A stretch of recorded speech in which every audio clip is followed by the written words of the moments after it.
E eu queria te perguntar, você sofre aí com as terríveis olheiras? Saber que elas podem ser tratadas. Ó, que importante. É sobre isso que a gente vai bater um papo agora com a dermatologista, doutora Luísa Bahia, que está aqui. Muito bom dia, querida. Seja muito bem-vinda. Tudo bem? Que bom ter você conosco para a gente falar sobre Olheiras. A olheira pode ser amiga de muitas pessoas. Isso acontece mais em mulher ou mais em homem? Ou não tem isso? Mais comum em mulheres, sem dúvida. Por que mais em mulheres, doutora? Tem vários fatores envolvidos, tanto genético, mas também quanto hormonais, gravidez, uso de anticoncepcional, mas geralmente são mais comuns em mulheres. O que a gente definiria como olheira? Na verdade, olheiras a gente definiria como esse escurecimento da região periorbital. Sim. Ou até, na verdade, não só o escurecimento, mas o próprio sulco que é formado nessa região do sulco lacrimal aqui, sabe? Porque às vezes tem pessoas que essa parte não é tão escura. Exatamente. Mas ela é funda. Nós temos vários tipos de olheiras, exatamente. Então vamos colocar a primeira aí na tela, que é a pigmentar. Explica pra gente. Uau! Esse tipo de olheira pigmentar ou melânica, que a gente chama, é um dos tipos mais comuns. É causada por um depósito de melanina, sabe? Nessa região, que é muito similar, por exemplo, ao melasma, vamos dizer assim. Certo. E tem vários fatores envolvidos também, tanto genéticos também, mas também o tabagismo, a exposição solar crônica, pessoas que têm alguma dermatite atópica ou uma dermatite de contato nessa região, que começam a friccionar muito. Ela pode surgir depois de estados pró-inflamatórios também. Isso pode ser genético? Pode. Todas têm um fundo genético. E a gente trata esse tipo, por exemplo, com alguns cremes despigmentantes, sabe? O tratamento vai variar de acordo com o tipo de olheira. E uma pergunta, existem fases, por exemplo, criança pode ter olheira? Ou isso é só depois? Não, pode ter olheira. A criança com dermatite atópica, ela tem um sulco nessa região já mais pronunciado, ela já coça essa região, então ela pode ter um tipo de olheira sim. Olha, então a mãe ela já pode começar a tratar da olheira da criança? Dependendo do tipo, geralmente por dermatite atópica, o tratamento é mais a hidratação e o controle da atopia, sabe? Sim. Mas a criança também com rinite alérgica, que está muito associado também à atopia, ela pode ter esse tipo de olheira. E o controle vai ser mais da doença de base. Agora, por exemplo, o cansaço, quais fatores externos que podem também ajudar nessa questão da olheira? O não dormir bem, essas coisas? Insônia, o cansaço, a desidratação. A desidratação também? Sim, às vezes o uso, por exemplo, de muito sal na comida, ingestão de algumas, contendo muito sódio, podem levar essa região a inchar mais um pouquinho. Então, realmente, as noites mal dormidas, que você acorda com o olho mais inchado, a questão do paciente que tem insônia, ele tem essa olheira mais pronunciada, a desidratação, a própria bebida alcoólica que causa um inchaço no outro dia, ou o tabagismo realmente, isso são fatores que podem desencadear. A gente pode considerar como olheira, doutora, quando também incha? Sim. Quando tá fundo, mas também quando tá inchado. É um tipo, por exemplo, a olheira vascular, que é ainda que a gente vai mostrar. Isso, pode até mostrar a primeira, a olheira vascular.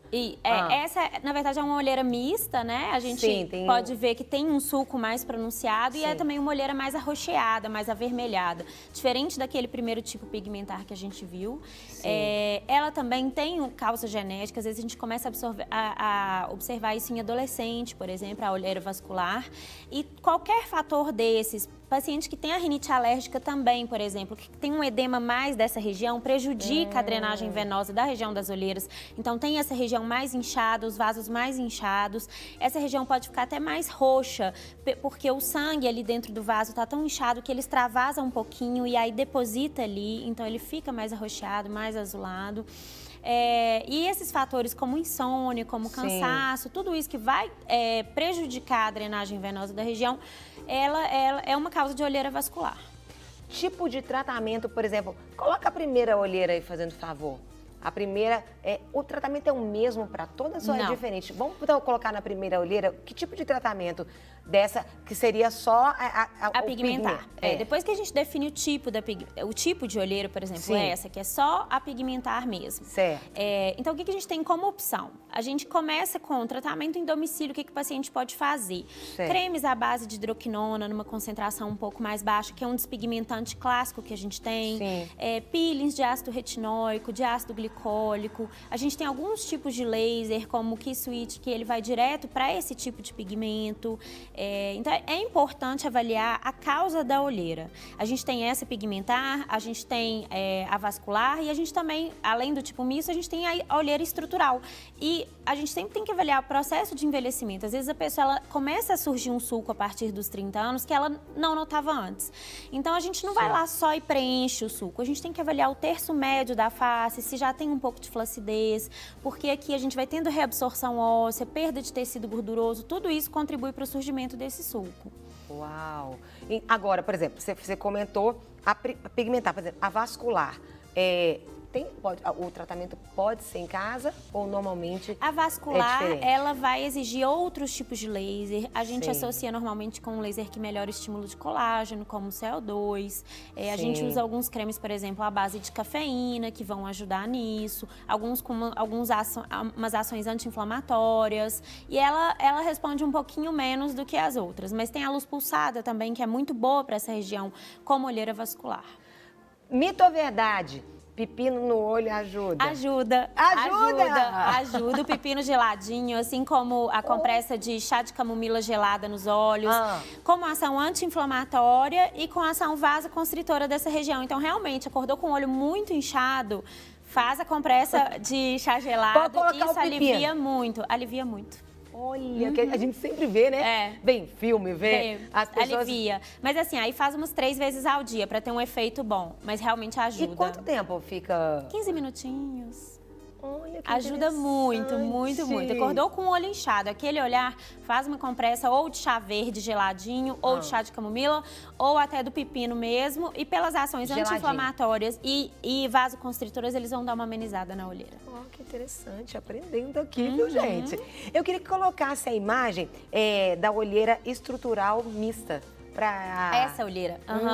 Você vê que assim, a gente avalia sempre a idade do paciente.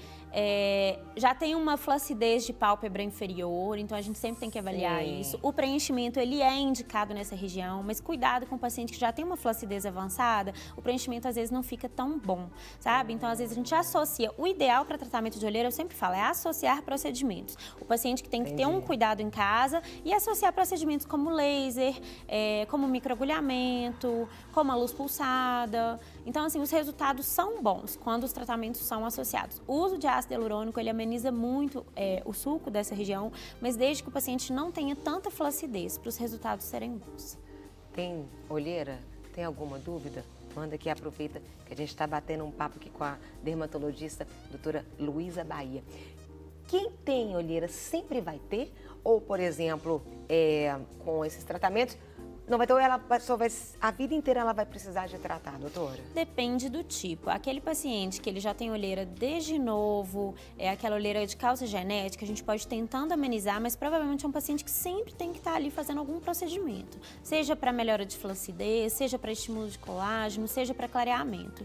Mas nem sempre. O paciente, às vezes, que ele só tem o sulco um pouquinho mais pronunciado, a gente preenche ali. Anualmente, ele vai e refaz esse preenchimento e pronto. Interessante. A gente poderia dizer que, por exemplo, olheira tem níveis? Nível 1, nível 2, nível 3? A gente não tem um nível para classificar, um nível 1 vai até quando, mas realmente tem a olheira mais que você vê que é um paciente que precisa, vou precisar só com um pouquinho de preenchimento, aquele paciente que vai precisar, não, vamos associar vários procedimentos, vai precisar de provavelmente umas 4 sessões de luz pulsada, depois a gente vai fazer um pouco de preenchedor, em casa você vai usar isso, então isso depende muito do paciente. Pode acontecer dessa questão do pigmento, ele não sair? Por ser algo. Eu tenho uma conhecida que tem olheira difícil de tratar. Eles dão até o sobrenome deles, tipo de panda. Panda, porque eles têm, e o irmão, a irmã, todo mundo é muito escuro. Tem essa causa genética, você vê assim, por exemplo, indiano tem muita olheira. É uma pigmentação muito escura ao redor dos olhos. Então, assim, tem olheira muito difícil de tratar. Às vezes a gente consegue amenizar, mas não consegue um tratamento definitivo para ela. Olha, aprendendo. E sempre lembrar, exposição solar Isso que eu ia perguntar. piora. Isso que eu ia perguntar. Pode ser uma das causas, porque é depósito de melanina. Então, assim, sempre lembrar de passar o protetor, o filtro solar todos os dias. Retocar pelo menos, assim, a gente teria que ser de 2 em 2 horas, mas é difícil às vezes, mas de 3 em 3 horas. Então, sempre lembrar que o sol também é um fator ali que pode piorar as olheiras. Tanto olheira como manchas, melasma, Todas tudo, né? as manchas, exatamente. Essa... Essa luz aqui é ruim para quem tem manchas na pele. Então, é importante. E aí, além do filtro solar, usar sempre uma cor. Ou filtro solar com cor, ou usar o filtro solar sem cor e um corretivo por cima. A cor, por quê? A cor é essencial para quem tem manchas na pele. Sim. Porque essa luz aqui, por exemplo, ela que vai ser ruim para a mancha da pele. Quem vai fazer essa proteção física é a cor. O protetor, ele faz a proteção química. Entendi. Mas quem protege fisicamente é a cor. Olha, isso daí eu não sabia, não. Para quem tem mancha na pele, melasma, você tem que cobrir o seu melasma. Filtro solar com cor, né? Eu também eu uso filtro solar e base. Isso. Sempre uso. Mas eu não sabia que, tipo, tinha esse efeito diferente. Por isso que pro melasma a gente sempre fala assim, o paciente tem que cobrir o melasma com ou o filtro solar com cor ou com o filtro solar sem cor e a base. Eu não quero ver o seu melasma, porque é a cor que vai dar essa proteção contra essa luz aqui. Que interessante. Uau, aprendendo aqui. Vai ter que voltar mais pra gente falar. Me chamar sempre. Pra gente falar, explicar, ensinar. Porque isso aí, hoje as pessoas elas não querem mais ficar com com a expressão, porque rosto é tudo, né? Com certeza. As pessoas têm buscado mais. E tem sido tratamentos mais acessíveis, até muito financeiramente mais acessíveis também. Exatamente, esses pequenos cuidados que a gente tem dia a dia, às vezes de uso de antioxidante oral, a gente vem usado muito, tanto para essas pigmentações no rosto, como para anti-envelhecimento, o uso do protetor com cor e alguns cremes tópicos em casa, como vitamina C. Sim. E esses despigmentantes, eles já dão um resultado muito bom. E às vezes o paciente que não tem condições de gastar com o procedimento no momento, ele já vai ver resultado com esses cuidados diários. Só para a gente terminar, passar pomada Bepantol com vitamina ajuda? Na verdade, o Bepantol ele vai atuar como um hidratante da região. Sim. O ideal é a gente usar uma boa vitamina C pela manhã, de passar mesmo. Existem algumas, né, que a gente indica mais. Sim. Logo depois, filtro solar com cor. E à noite, a gente usar, por exemplo, um ácido retinóico, que é uma ação anti-envelhecimento, que ele estimula a renovação das células da pele, com um despigmentante nessa região, como um ácido glicólico com hidroquinona. Isso seria um bom tratamento em casa, por exemplo. O Bepantol, ele atuaria mais como um hidratante. Quero agradecer imensamente. Volte sempre. Pode deixar. Deus abençoe. Tenha uma semana abençoada. Vocês também. Ah, gente, vai diante do espelho, vai observar. Procure um dermatologista, porque, ó, tem soluções, viu? Não quer ficar um segundo por fora da nossa programação? Agora você pode nos acompanhar através das plataformas digitais. Não perca tempo. Acesse, curta e siga-nos. Fique por dentro de tudo o que acontece por aqui. Rede Super, inspirando você.